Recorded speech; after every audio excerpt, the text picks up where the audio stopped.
Hey, what's up everybody? This is Muth24, and today I'll be taking a look at another Halo Reach figure. This time it's Carter, and I looked for Kat and June at the Target near my house today, and I didn't see either one of them, and I know June's pretty new. He's a Series 3 figure, so I figured he'd be a little bit hard to find, but I was a little bit disappointed that I couldn't find Kat. At any rate, I got Carter, and he was only like $11, which is the same price as the other two were. Look into packaging here, pretty much the same as before. You got an image of Carter there. You got the Halo Reach Series 2, UNSC 28 moving parts. Taking a look at the back here, have some other figures. You got a red CQC, there's Carter, there's a white CQC, there's Kat, there's like a gray or a gunmetal CQC, there's a grunt miner, there's a skirmisher miner, and an elite officer. So a little bit more variety on the Covenant side of things with this series.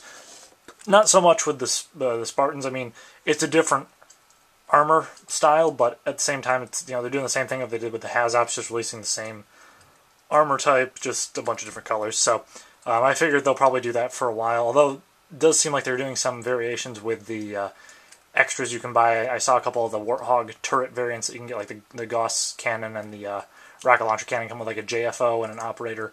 So it's nice to see that they are mixing things up a little bit. But for me, it doesn't really matter because I'm only ever planning on getting Noble Team, and if I can find an Arbiter figure to go with my Halo 2 Master Chief, that'd be great. But at any rate, I'm going to take the X-Acto knife and cut this box open, and I'll be right back when I pull him out of the packaging.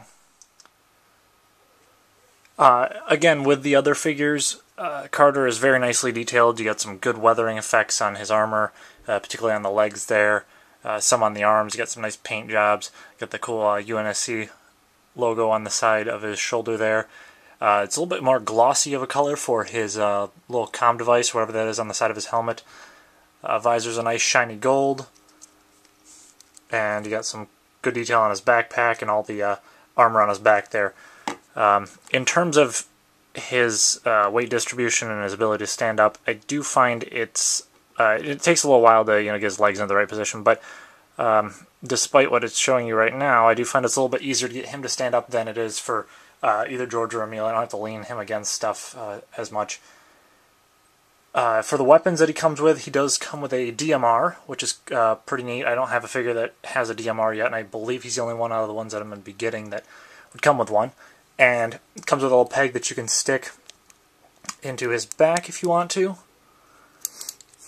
or you can pop it into his hand. The handle on this thing is a little small, but it does seem to fit pretty well.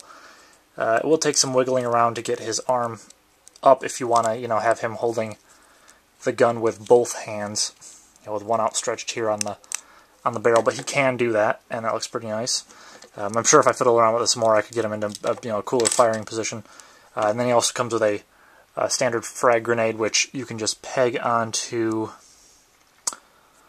I would assume you could get on the back here if you remove this pack of supplies there. Maybe there's a spot on his leg that it can go. I don't know. I'm not seeing a peg. Hang on just a second.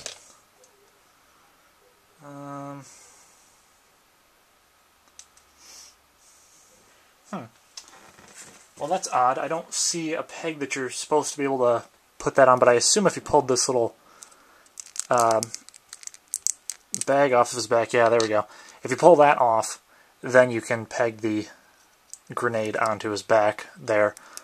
But that is kind of odd. They wouldn't, give you something right off the bat to peg in. One thing I did notice about Carter, though, compared to the other two figures that I already have, is that his armor comes off a lot easier.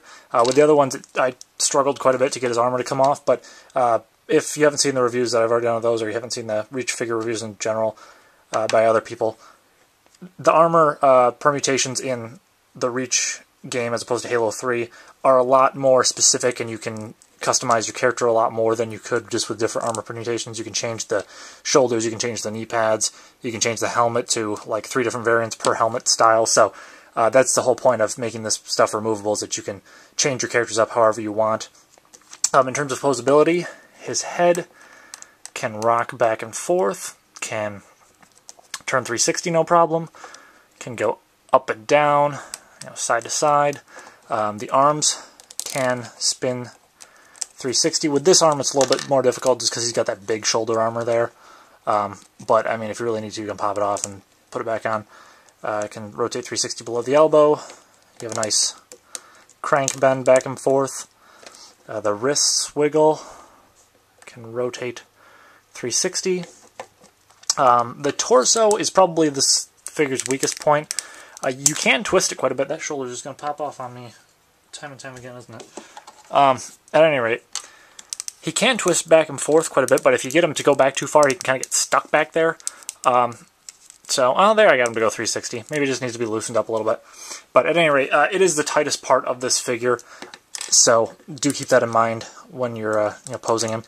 Thighs can go back and forward, and the armor can rotate around them quite a bit.